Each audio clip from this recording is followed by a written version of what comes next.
On May 20th, 2025 at 2:12 in the afternoon, a semi-truck came down out of the mountains on California State Route 190 and drove straight into a stone building that had been standing at Emigrant Junction since the 1930s.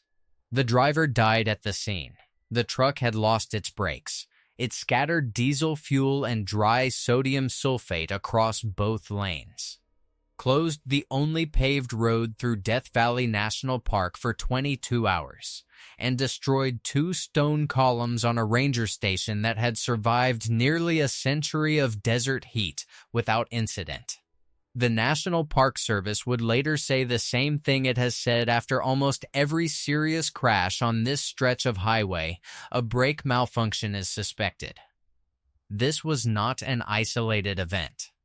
It was the latest entry in a pattern that stretches back decades, on a road that was never designed to forgive a single mistake.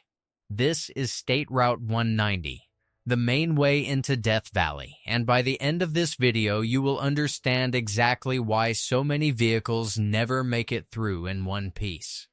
Before we go further, if you're the kind of person who slows down at a roadside memorial to read the name on the cross, you're in the right place here at Hollow Route Files, and I'd genuinely appreciate it if you subscribed, because we cover roads like this every week.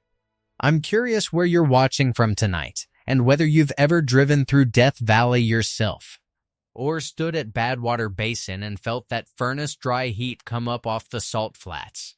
Type it in the comments. Now, back to the road.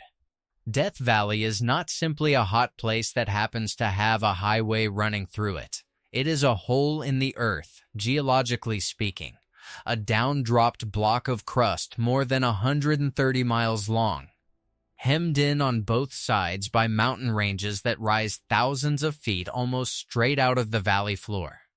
Badwater Basin, near the southern end of the park, sits 282 feet below sea level. It is the lowest point in North America. Less than 20 miles to the west, Telescope Peak rises to 11,049 feet. That is more than 2 vertical miles of relief packed into a horizontal distance you could drive in 20 minutes. And that relationship between depth and height is the single fact that explains almost everything dangerous about this place. Hot air sinks into the basin and gets trapped by the surrounding peaks. It can't rise and mix with cooler air above, so it just keeps recirculating and intensifying, day after day, through a summer that regularly tops 120 degrees Fahrenheit. On July 10, 1913, a Weather Bureau station at Furnace Creek recorded a reading of 134 degrees, still listed by the World Meteorological Organization as the hottest air temperature ever measured on the surface of the Earth.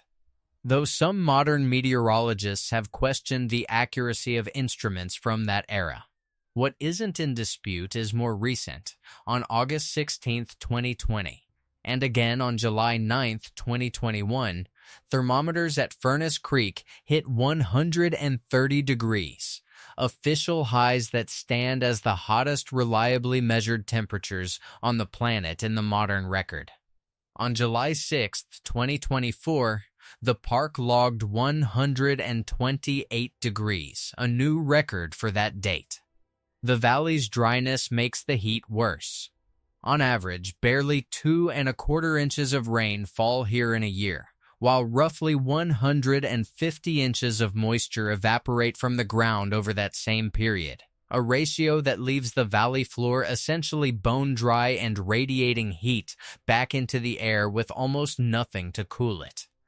Ground temperatures at the surface have been measured as high as 201 degrees Fahrenheit, hot enough to affect tire pressure, asphalt integrity, and anything left resting on the pavement for more than a few minutes. Above 120 degrees of ambient air temperature, something else happens that most visitors never think about. Medical evacuation helicopters can no longer fly. The air is too thin, too hot, to generate enough lift. If something goes wrong here on the hottest days, the fastest form of rescue simply isn't available. Into this basin runs Highway 190, and its own history is almost as strange as the valley it crosses. The first automobile route into Death Valley from the west was not a public road at all. It was a private toll road built in 1926 by a man named Herman Eichbaum, who saw an opportunity in the growing popularity of automobile tourism and charged travelers for the privilege of driving into one of the most inhospitable landscapes in the country. Eichbaum's toll road connected the mining town of Darwin to Stovepipe Wells, roughly 35 miles away. Crossing Town Pass along essentially the same alignment drivers still used today. California's Division of Highways began negotiating to absorb the route in the early 1930s, formally adopting it into the state highway system by 1933 and taking full control of the roadway by 1935. What had been a rough toll track cut for early automobile tourists became State Route 190, and it has carried the vast majority of Death Valley's visitors ever since. Grading a modern highway over a route first surveyed for slower, lighter vehicles nearly a century ago didn't erase the terrain those early engineers were working around. The mountains that made Eichbaum's toll road a punishing drive in a Ford Model T still make Highway 190 a punishing drive in a fully loaded semi-truck today. From the west, Highway 190 climbs out of Panamint Valley at roughly 2,000 feet above sea level, up to the summit of Town Pass at 4,956 feet, before dropping more than 5,000 feet in about 18 miles down into the valley floor near Stovepipe Wells. Caltrans has posted grades of up to 9% on both sides of that pass, among the steepest sustained grades on any paved highway in California. 9% doesn't sound dramatic until you put it in terms a vehicle actually feels. For every 100 feet you travel forward, you drop 9 feet in elevation mile after mile with almost no flat ground to let a set of brakes cool down. That grade is the mechanism, not just the scenery. When a vehicle, especially a loaded semi-truck, descends a long grade using its brakes rather than its engine to control speed, friction generates heat. On a normal hill, that heat dissipates before it becomes a problem. On an 18-mile descent from nearly 5,000 feet, with outside air temperatures that can already be pushing past 100 degrees at the base of the mountain, brake components can overheat far beyond their design limits. Brake fluid boils. Rotors warp. In the worst cases, the friction itself ignites brake dust and rubber, and the truck catches fire while still moving, sometimes without the driver even realizing it until another motorist spots flames underneath the trailer. This is a well-documented engineering problem on long mountain descents anywhere in the world. But Death Valley adds a variable most mountain highways don't have to contend with. The descent doesn't end at a cool valley floor where a truck can finally rest its brakes. It ends in one of the hottest places on the planet, where ambient temperatures at the bottom of the grade can already be pushing past the failure threshold of the brake components before the truck has even reached level ground. A system built to shed heat into cool mountain air instead has to shed that same heat into air that may already be 115 degrees. And the margin for error narrows accordingly. Park rangers have responded to this exact failure mode repeatedly. The National Park Service has been explicit about it in official statements. Some roads in the park have long, steep grades up to 9%. And rangers specifically advise commercial drivers to research their routes in advance, keep their vehicles in good condition, and use engine braking or downshifting rather than riding the brakes the entire way down. Commercial trucks are formally discouraged from using CA 190 for exactly this reason, and they are outright prohibited on several of the park's other roads. The heat doesn't only attack machines, it attacks the people inside them, and it does so through several separate mechanisms operating at once. Extreme ambient heat forces engines and air conditioning systems to work harder, increasing the odds of mechanical failure at the worst possible moment. It causes tire pressure to build and rubber to soften, raising the risk of blowouts on pavement that can itself reach temperatures far above the air temperature above it. And if a vehicle does break down or a driver becomes disoriented, Death Valley offers almost nothing in the way of a safety net. Cell phone coverage is unreliable to non-existent across most of the park. Distances between services are long. Furnace Creek, the closest thing the park has to a hub with fuel, water, and emergency response, can be 35 miles or more from a given point on the highway. That distance matters when every minute in full sun inside a stalled vehicle is a minute closer to heat stroke. Now let's walk through what that combination of grade, heat, and isolation has actually done to real people, in the order it happened, because the pattern only becomes obvious once you see the cases side by side. On July 5, 2021, a driver traveling alone along CA 190 left the roadway for reasons investigators never determined, crossing onto the dirt shoulder before the vehicle came to rest. A park visitor who happened upon the crash had to drive to Panamint Springs Resort just to find a phone signal and call for help, because there was none at the scene. Rangers and a California Highway Patrol officer responded, but the driver, who was not wearing a seatbelt, had already sustained fatal injuries.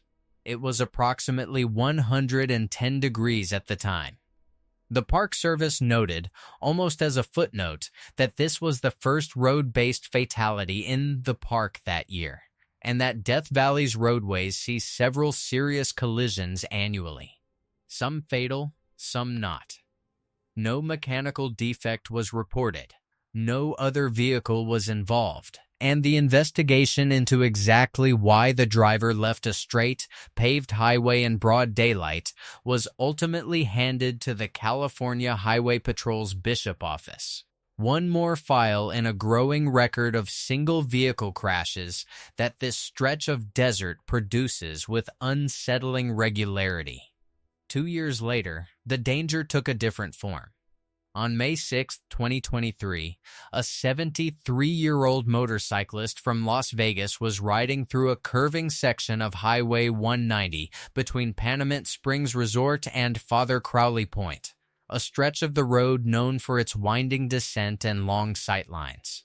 Around 11 in the morning, in clear daylight, he lost control of his motorcycle. It slid across the center line into the opposing lane and struck the front of an oncoming vehicle. He was pronounced dead at the scene. There was no storm, no fog, no darkness to explain it. Just a curve, a speed, and a margin for error that ran out. That same summer, the valley's other primary killer claimed another victim, this time without any crash at all. On the morning of July 3, 2023, a National Park Service maintenance worker noticed a sedan pulled roughly 30 yards off North Highway. He walked out to check on it and found a 65-year-old man from the San Diego area, unresponsive inside. The vehicle hadn't crashed, but it had 2 flat tires, and its tracks showed it had drifted along the road's shoulder and a rocky berm before veering off entirely. Investigators concluded that heat-related illness likely overcame the driver before he ever lost control, that the run off the road was a symptom of what was already happening to his body, not the cause of his death. A month later, on August 10, 2023, a tractor-trailer's brakes caught fire, not once but twice, while descending CA 190 eastbound from Town Pass in the evening. An off-duty National Park Service employee driving home spotted the flames underneath the truck ahead of her. With no cell service available in the area, she used a park radio to call it in. Rangers drove a fire engine 35 miles from Furnace Creek to reach the scene. The driver managed to pull off and extinguish the first fire himself. But as he continued down the grade, the brakes reignited, and by the time he finally stopped at Emigrant Junction, his fire extinguisher was empty. The arriving NP's engine put out the second fire before it consumed the truck. One tire was destroyed. The truck limped away on the other 17 wheels. It was, park officials noted, the third vehicle fire rangers had responded to on that stretch of road that year alone. 3 months after that, on November 5, 2023, a tractor-trailer hauling beehives lost control on a steep section of CA 190 west of Town Pass and rolled over multiple times. The 35-year-old driver suffered traumatic injuries in the crash, and both he and the emergency responders who pulled him free were stung repeatedly as the overturned hives scattered their contents across the roadway. It was a strange, almost darkly comic detail layered onto what was, underneath it, the same failure that had nearly claimed a truck 3 months earlier, a heavy vehicle, a long descent, and a driver who lost the fight against gravity. The following summer produced the case that drew the most national attention.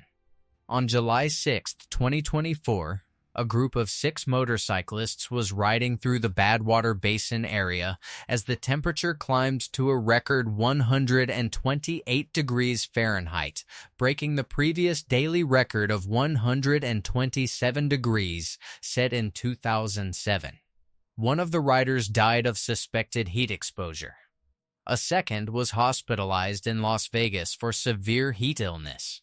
The remaining 4 were treated at the scene. Park Superintendent Mike Reynolds explained afterward what makes motorcycle travel through Death Valley uniquely dangerous in extreme heat.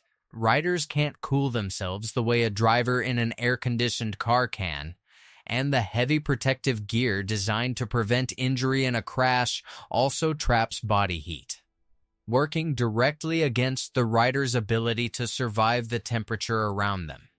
Because the reading exceeded 120 degrees, medical helicopters could not fly to help.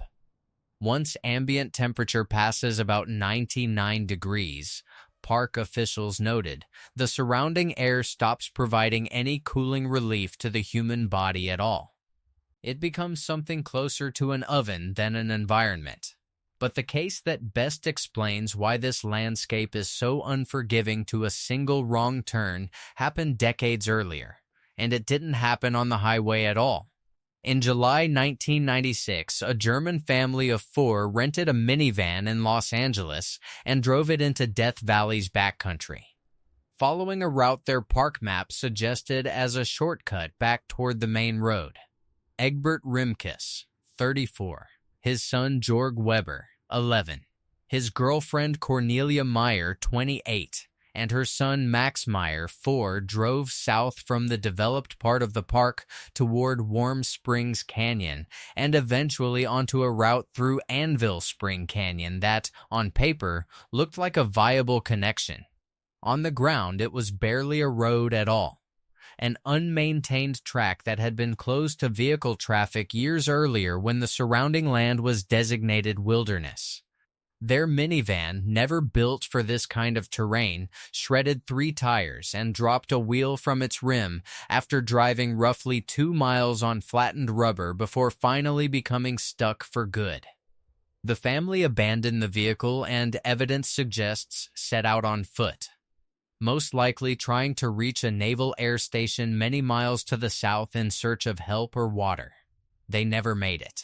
When rangers found the van 3 months later, in October 1996, there were no personal effects, no passports, no sign of where the family had gone.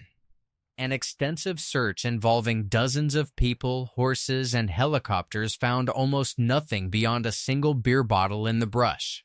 It took 13 years and the persistence of a volunteer searcher named Tom Mahood, working the case largely on his own time, to finally locate skeletal remains belonging to Rimkus and Meyer in November 2009, about 4 miles from where the van had been left. Jorg's remains were recovered the following year. Max was never found.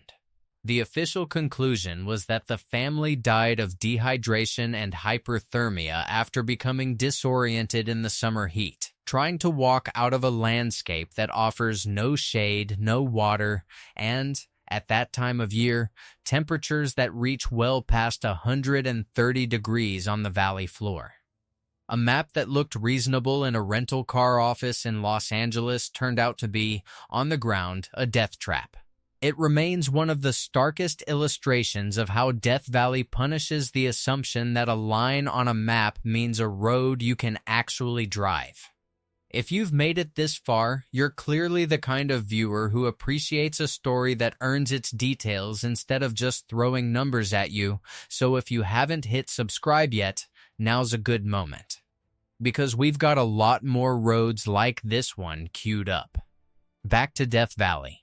What connects every one of these cases, whether it's a brake fire on Town Pass, a motorcyclist sliding into the oncoming lane, or a family of tourists trusting an inaccurate map, is a single underlying condition. This landscape offers almost no margin for correction. On a normal highway, a driver who misjudges a curve has a shoulder to recover on. A truck with fading brakes has flat ground within a mile or two to coast out on. A hiker who gets too hot has shade, or a gas station or a cell signal within a short walk.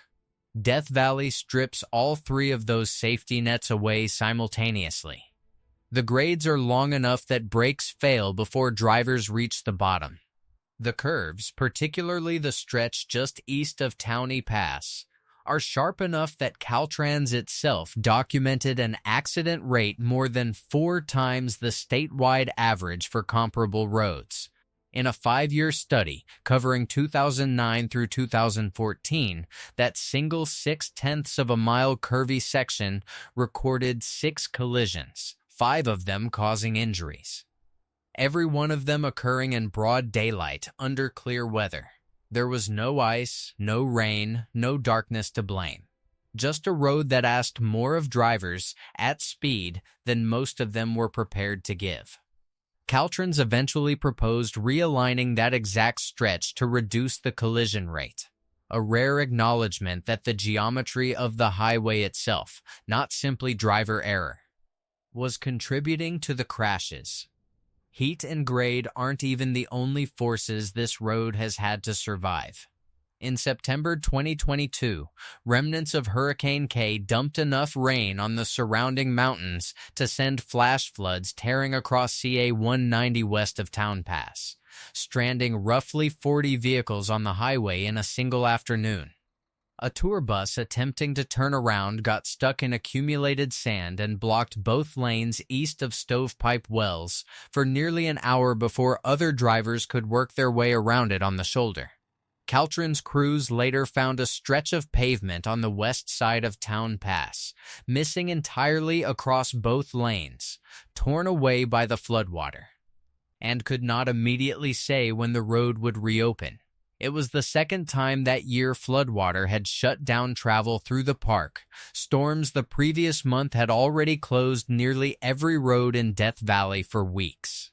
A landscape defined by the near total absence of water had shown, within a single summer, that too much of it arriving all at once, on ground with no soil left to absorb it, could strand a highway just as effectively as any brake fire. And heat compounds every other risk instead of existing separately from it. A driver already fighting dehydration reacts slower to a tight curve. A brake system already softened by 115-degree ambient air fails faster under load than the same system would in a temperate climate.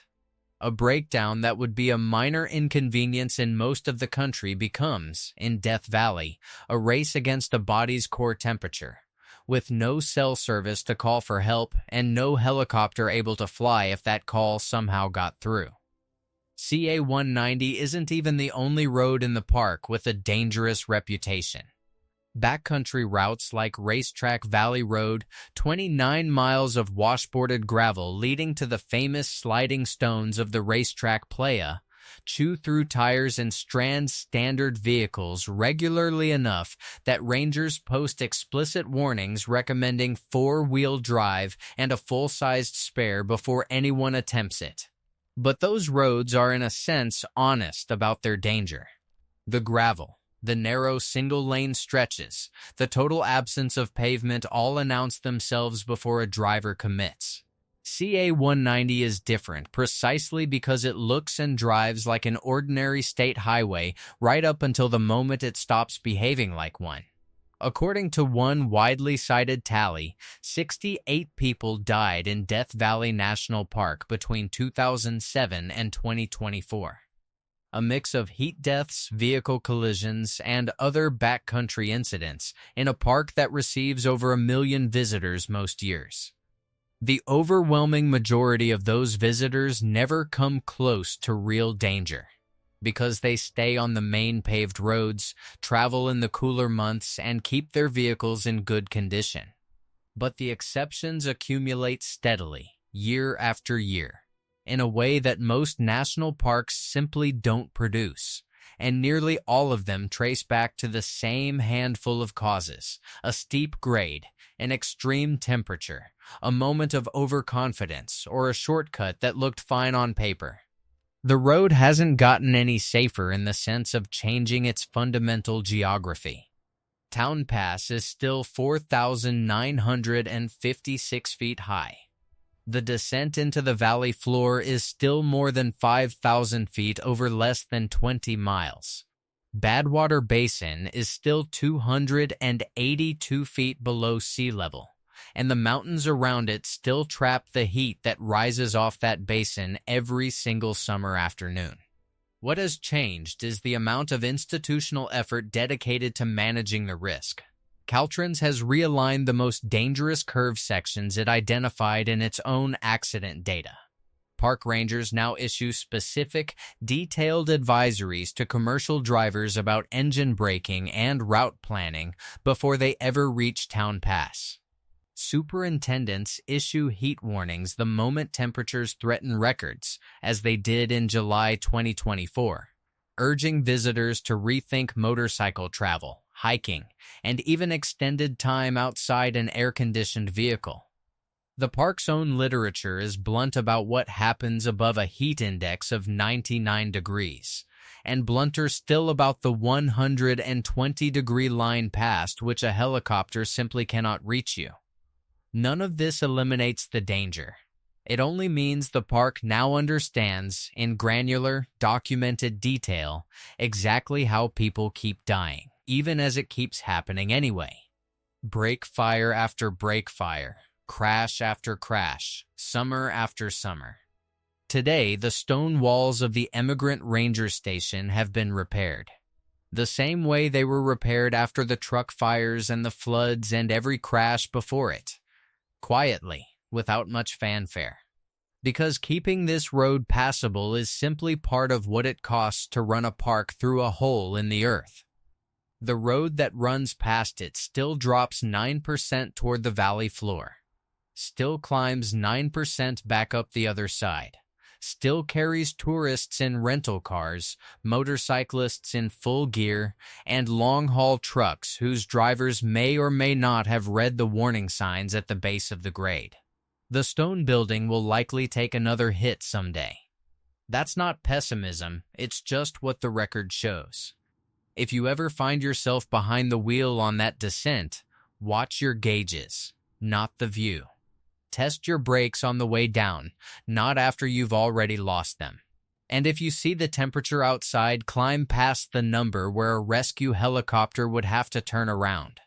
Remember that the valley below you was never built to let you make a second mistake. If you've ever driven through Death Valley or had a close call of your own out there, tell us about it in the comments. We read every one.